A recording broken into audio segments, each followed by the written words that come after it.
Die Zirbenbox auf einem Allrad Sprinter V6, das ist wirklich was ganz Besonderes. Die Farbe hat gepasst, das Fahrzeug hat gepasst und er ist unter 7,5 Tonnen. Ich schätze mal, was hat der, 4,5 Tonnen? 5,5 höchstzulässiges Gesamtgewicht. Achslasten sind ums Kennen höher und jetzt haben wir ein fixfertiges Fahrgewicht von 4.800 Kilo.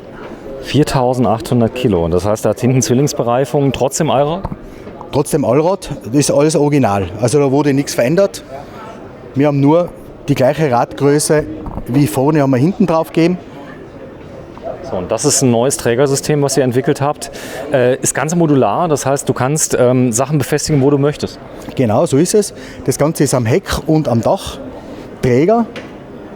Wir können das Ganze abklappen, kann man Räder drauf geben. Und da kommt jetzt ganz was Neues drauf. Da kommen zwei Rohre, Rechteckrohre, wo man Ski reingeben kann.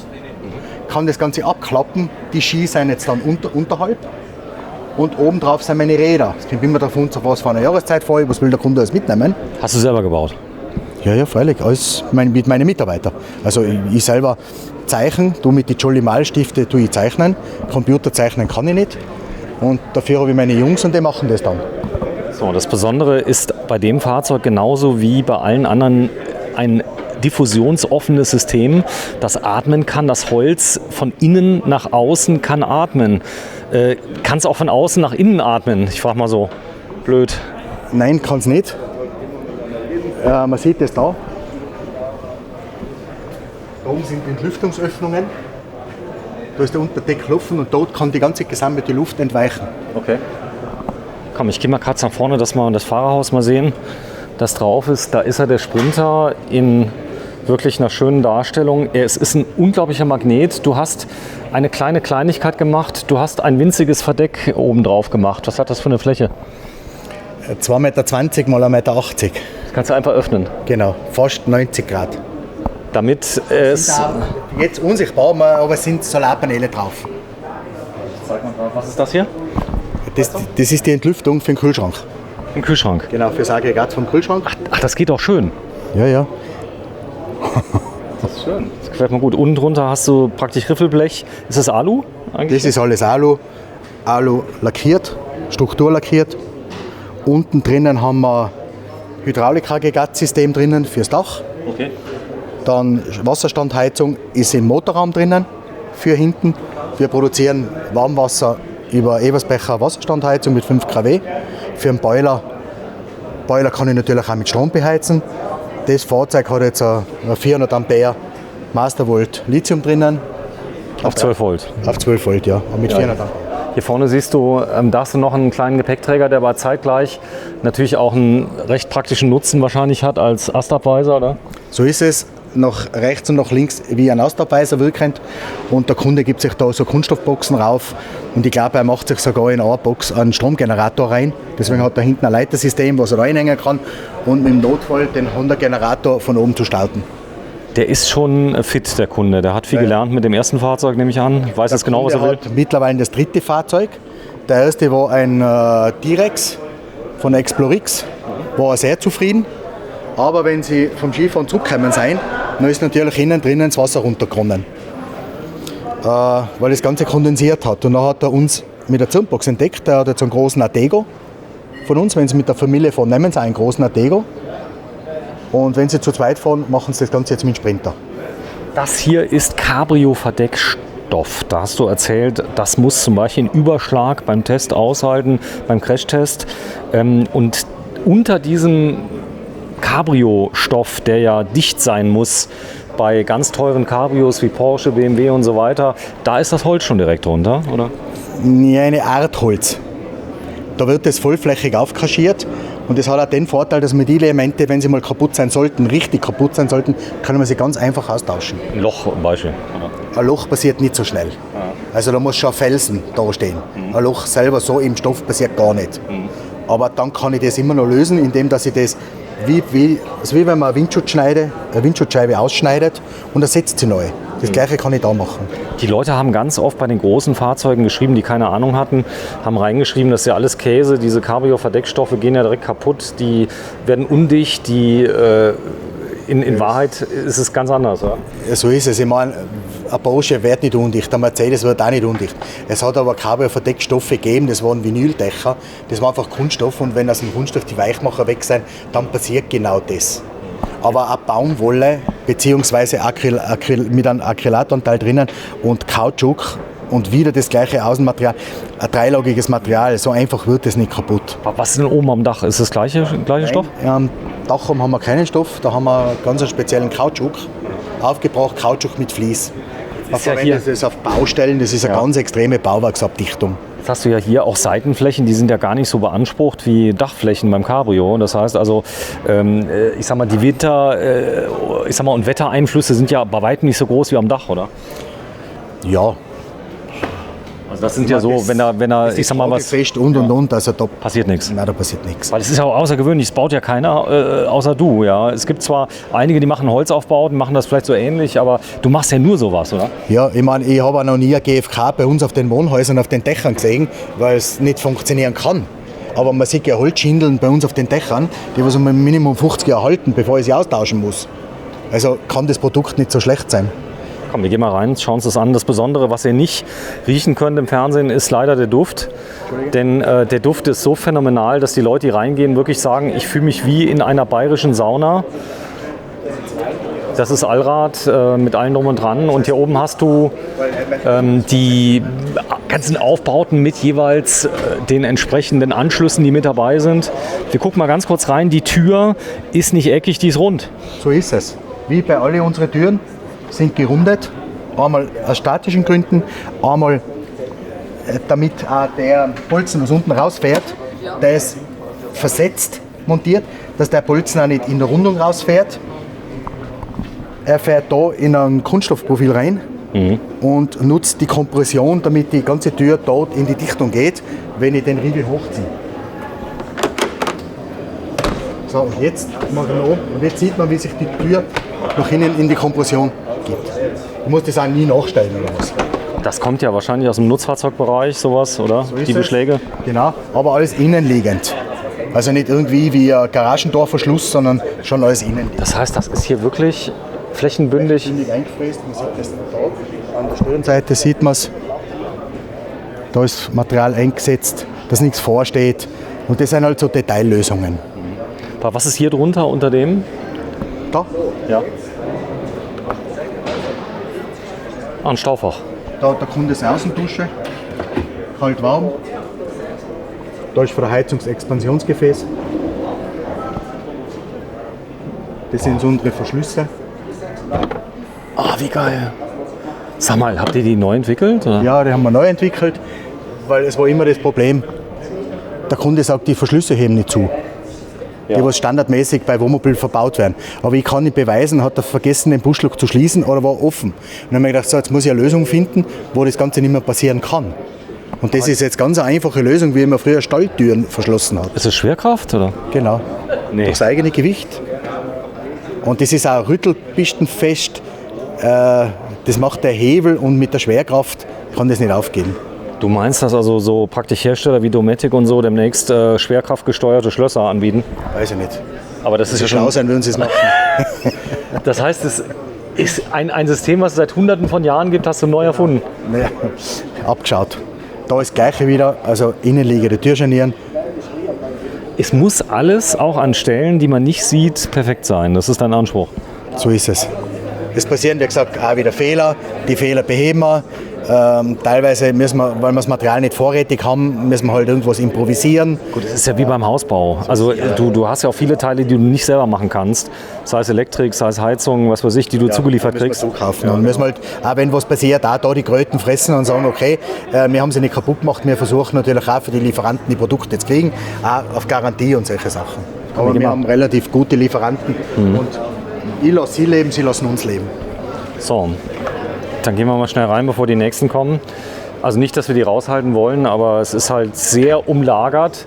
Da hast du direkt eine Tür am Eingang, die haben wir eben gesehen. Da geht das zu dem Stauraum. Du kannst das Stauraum einmal von außen, einmal von innen befüllen. Oben.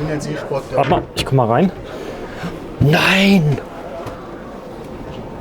Du hast das umgesetzt von den großen Fahrzeugen auf unter 7,5 Tonnen. Genau, auf 5,5 Tonnen bei dem Modell.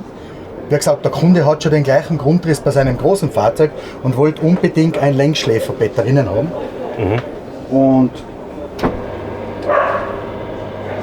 wie gesagt, das Bett fährt auch bis zu 300 Kilo wieder nach oben, bleibt in jeder Position stehen.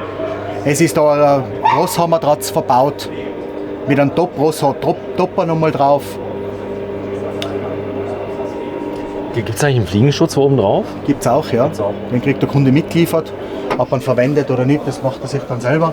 Durch das, dass er einen abgesetzten Himmel hat, kann man den einhängen wie eine Gamasche. Mal, du hast das Dach. Das Leistensystem. Du hast ein Cabrio. Ja, genau. 3/4 vom Fahrzeug geht auf. Andere Fahrzeuge brechen auseinander. Ich bin total Bei den Leisten kann man sich wieder an den Tisch einhängen, links, rechts. Und man kann oben frühstücken. Man kann Kannst du das Dach mal zumachen gerade? Geht das? Ja, geht. Warte mal, wir tauschen mal die Plätze. Bleib. Das Hydraulik, das heißt, es geht sehr schnell, oder? Ja. Das kann man einstellen. Die Geschwindigkeit könnte man einstellen. Also das muss der Kunde sagen, das geht mir schnell, oder? Ich kann auch teilweise öffnen, geht das auch? Geht auch, schau. Mal stopp. Ja, lass mal so. Das ist ja unglaublich. Allein auf die Idee zu kommen, das Zeug muss ja auch immer funktionieren. Es kann ja nicht sein, du bist in der Sahara und dann geht es nicht zu oder so. Das ist aus dem Nutzfahrzeugbereich oder die Hydraulik? Genau, also Hydraulikaggregat mit einer Handpumpe dabei. Man kann es immer noch händisch auch noch auf- und abpumpen. Okay. Kann man die Höhe hier einstellen vom Bett? Ja, ist stufenlos. Da ist ein Planetengetriebe im Antrieb drinnen. Ist, wie gesagt, deswegen ist es auch selbsthemmend. Bleibt in jeder Position stehen, ist hinten geführt. Und wie gesagt, bis zu 300 Kilo fährt oben an die Decke, wenn das Dach offen ist. Zum Beispiel kann man oben schlafen im Freien. Christian, wenn es mal ganz hoch fährst, maximal, bitte. So, dann habt ihr euch natürlich beim Holz überlegt, ein durchgehendes Dekor ist so, oder? Oder gucke ich irgendwie schief? Na, das ist so. aus einer Platten rausgeschnitten. Alles klar. Weil nur die Deckel oder die Türen werden aus 3 Schichten Ziermaterial hergestellt, wegen einem Verzug. Alles andere, so wie man da sieht, die Schubladen, das ist wieder alles massiv Zirbe. Also alles, was die Kästen, die Korpusse sind, ist alles massiv Zirbe. Und das kann sich nicht verziehen, das Holz? Oder ist das so massiv? So ist es. Ich habe ja unglaublich viele Hölzer, wenn die feucht werden, dann verziehen die sich oder so. Zirbe ist da sehr robust. Ja, man nimmt das Zirbenholz auch her zum Sauna bauen. Und Ja, in klar, einer okay. Sauna habe ich ganz brutale klimatische Bedingungen drinnen. Also das haltet dem schon stand. Ich meine, dass einmal ein Verzug stattfindet, dann muss man ein Türl nachstellen. Aber das ist, durch das, dass es ein Naturprodukt ist, ist das nicht. Und die Kunden akzeptieren das aber auch, weil sie wollen lieber ein Naturprodukt haben. Christian, wenn ich mal kurz da reinsetze, bitte, dass man mal sieht, Größenverhältnisse. Du bist 1,80 Meter, oder? Nicht ganz. Nicht ganz. Ich komme mal zu dir, ich komme mal auf die andere Seite. Ihr habt euch hier für die Tischplatte, das ist keine Zirbe, oder? Eiche? Das hat der Kunde aus seinem eigenen Garten, hat einen Baum umgeschnitten und das hat er uns gebracht. Das hat der Kunde beigestellt. So, und hier hast du das Fenster, das ist, guck mal, allein schon hier die ganzen Haken, die da das ganze Aufbruch sicher machen. Das heißt, also du brauchst ewig an Zeit, um hier reinzukommen, oder? Einmal Aufbruch und einmal durch diese Rundungen, was da drauf sind, zieht mir das Fenster in Kompression, sobald es oben in den Kunststoffführung reinfährt und holt mir das Fenster nach innen. Ja. Deswegen kann ich die Kompressionswirkung der Dichtung viel besser nützen. Also es steckt wirklich unglaublich viel Detailwissen da drin, was natürlich im Laufe der letzten Jahre immer besser wurde. Ihr habt wahrscheinlich aus jedem Kunden, der euch gesagt hat, hier könnt ihr das nicht anders machen, so, den habt ihr zugehört. Ihr hört den Kunden schon mal zu, oder? So ist es. Wir lernen von den Kunden. Ja. Ich bin nicht der, der einen Kunden überzeugen will, sondern ich höre ihm zu, was will er gern oder was hat er für eine Veränderung, was hat er für einen Vorschlag. Ja. Deswegen ist auch das zukünftige Modell des Hang-On-Systems entstanden, wo Kunden sagen, ja, ich will das nicht also so, ich will das selber dazu beitragen. Und das ist halt der Kundenwunsch gewesen, der Kunde wollte das so haben, wieder mit unseren Herdplatten an der Wand umhängend. Das haben wir jetzt in den meisten Fahrzeugen schon drinnen, wenn sie mit Strom kochen wollen. Das ist Induktion, gell? Zweimal. Das ist Induktion, ja. Zweimal 1800 Watt. Da haben wir einen 3,6 kW Spannungswandler verbaut vom Mastervolt. Wir haben da Solarregler, wir haben da die ganzen Sachen, alles, wie gesagt, ist alles vom Mastervolt, vom Display angefangen, ist alles erinnern. Kannst du mal da bitte öffnen, was ist da drunter? Ist da ein Arbeitsplatz oder? So ist es. Da gibt es auch, warte mal, kannst du das beim Filmen? Zeig das mal gerade. Ach, da hast du Bänder, Lederbänder genommen? Ja, alles mit Denax gesichert. Ja. Dann gibt es da unten einen eigenen Hocker. Der ist wo? So, jetzt.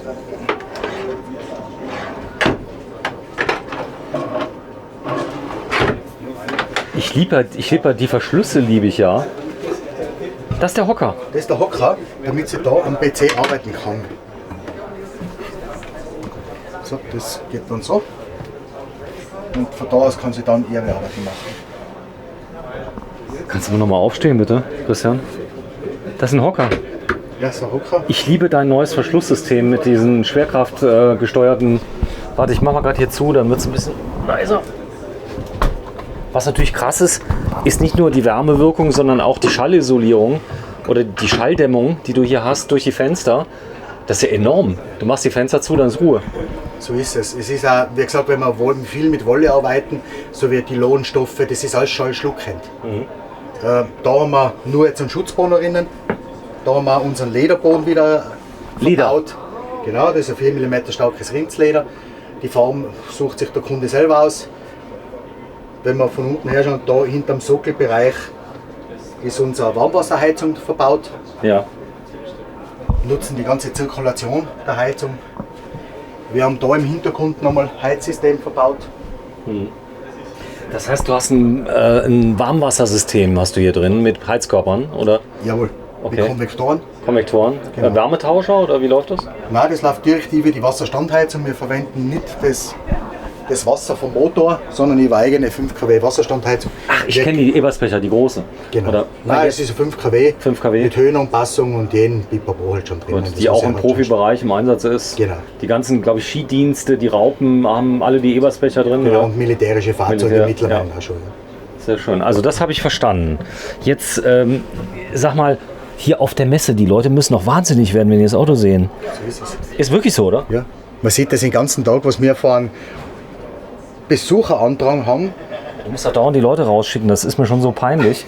Warte, ich zeig mal gerade, ist das hier ein Kleiderschrank? Oder? Ja. Das heißt, du hebst hier hoch, Ja. das ist dieser neue Verschluss, Ja, genau. den du einfach nur... Genau, Und der hält auf Rüttelpisten. so ist es. Wie hast du das schon mal getestet? Oder? Kunden. Einer war jetzt in der Wüste in Tunesien. Natürlich, unsere Kunden machen überall einen Offroad-Cruise und versuchen das Fahrzeug irgendwie in der Garantiezeit vielleicht zu zerstören, ob wirklich was passieren könnte. Aber wie gesagt, wir kriegen mega tolle Videos von den Kunden vom Offroad-Bereich, von dem Offroad-Fahren und da sind wir richtig stolz drauf. So, du hast einen großen Kühlschrank drin, aber nicht irgendein Tedford, du hast einen Vitrifrigo, das heißt einen Kompressorkühlschrank, der richtig kalt macht. Genau. Yachtbau. Genau, mit Schublade, hat 145 Liter das ganze Teil.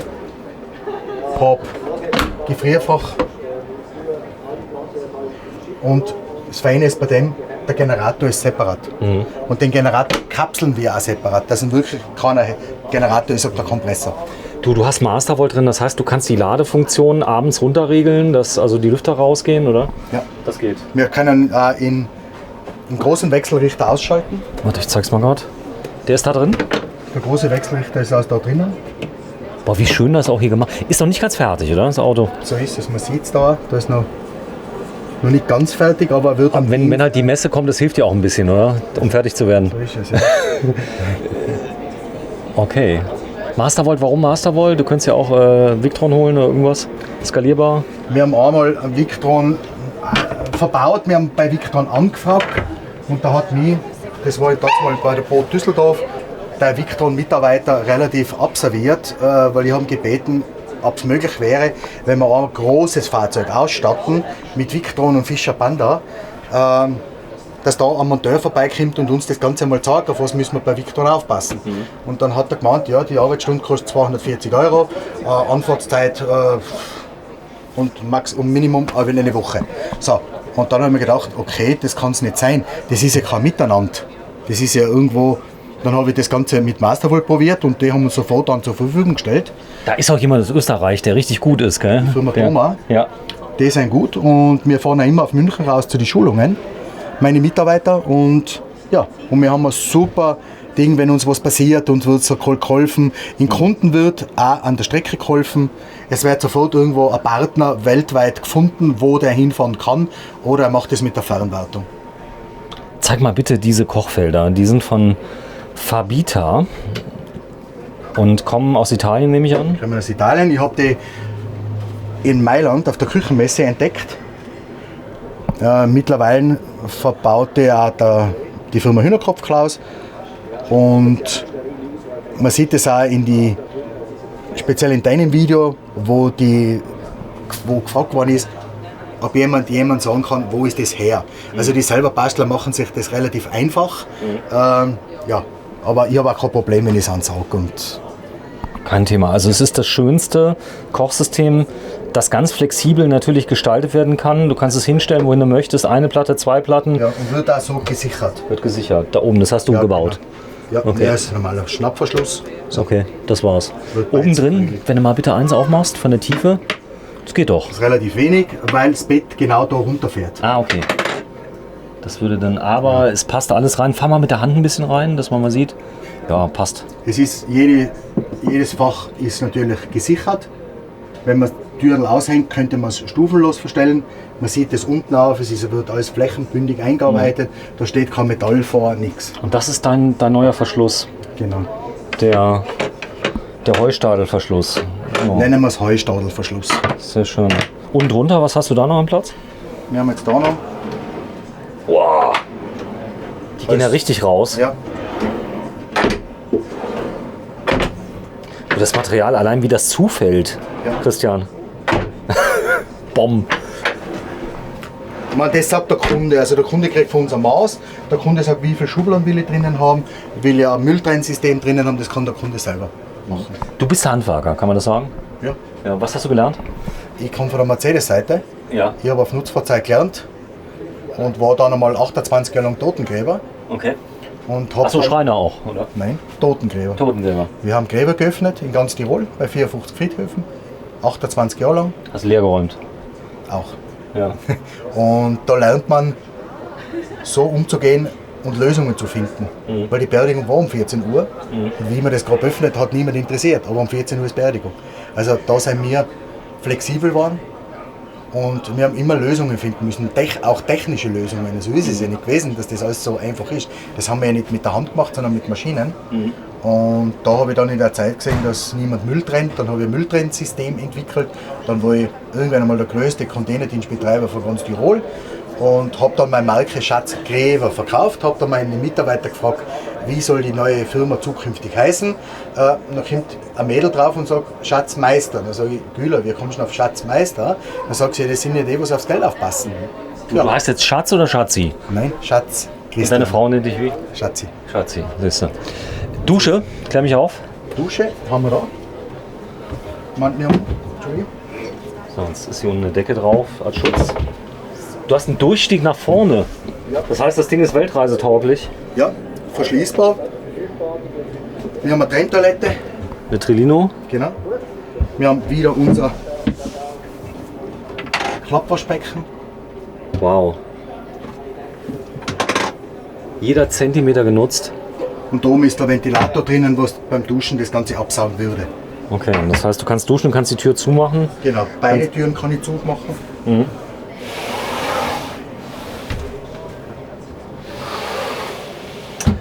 So, ich gehe jetzt mal rüber zu deinem Kollegen 4Wheel24. Super.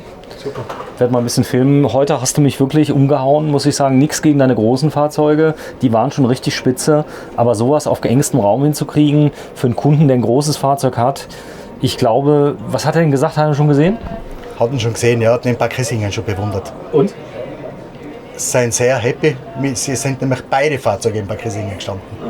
Ist der schon in Betrieb? Nee, der ist noch nicht ausgeliefert. Nein, am Dienstag holt er ab, also in 2 Tagen. Nach der Messe. Du bist nicht in Düsseldorf auf der Messe, oder? Nein. Nee, okay, also guckt euch die Videos an.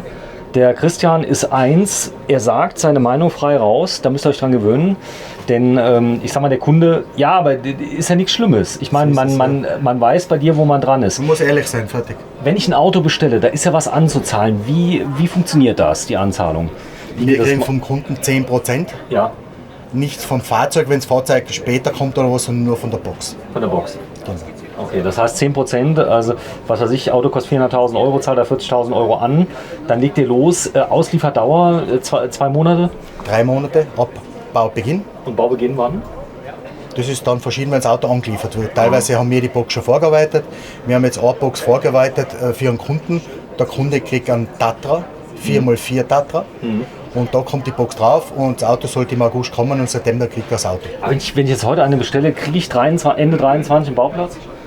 Bei gewissen Fahrzeugen schon, zum Beispiel beim Unimog und beim Artego, die was bei uns jetzt angeliefert werden. Wenn sich der Kunde schnell entscheidet, hat er die Möglichkeit. Sonst in 24. Frühester Termin. Okay. So. Aber bei der großen Turmbox, da sind wir 3,5 Jahre ausgebucht und bei dem neuen Rahmenmodell, wo ich mit Partnern zusammenarbeite, aber alles umliegende Partner und da sind wir natürlich dann schneller. Du hast zu mir gesagt, du willst jetzt nicht in die Menge investieren, sondern du willst in die Qualität, in die Nachhaltigkeit und du willst deine Produkte laufend verbessern. Also ich sehe ja jetzt schon allein die Schließsystem hier, ich weiß, ich habe es schon 10-mal erwähnt, aber es ist so genial und es ist ein richtiger Hingucker, das ist noch Handarbeit, oder? Ja, es war viel Lehrgeld, ich meine nicht nur beim Verschluss, es geht ja um das, dass das ganze Ding auch funktioniert. Ja. Wie kommt man auf die Idee drauf? Wo nehme ich die Materialien her? Verwende ich die richtigen Materialien? Und zum Schluss ergibt halt das Ganze. Komm, wir gehen raus, lassen die Leute wieder rein, die stehen schon Schlange. Geht bitte zur Firma Zirbenbox und schaut euch mal um. Habt ihr einen Showroom da oben in Tirol? Wir haben eine große Halle, wo was drinnen steht und es sind immer 1 bis 2 Fahrzeuge bei uns da. Sind auch zum Teil Kundenfahrzeuge, zum Teil neue Fahrzeuge, wo es kurz vor der Übergabe stehen. Aber man kann sich das immer anschauen.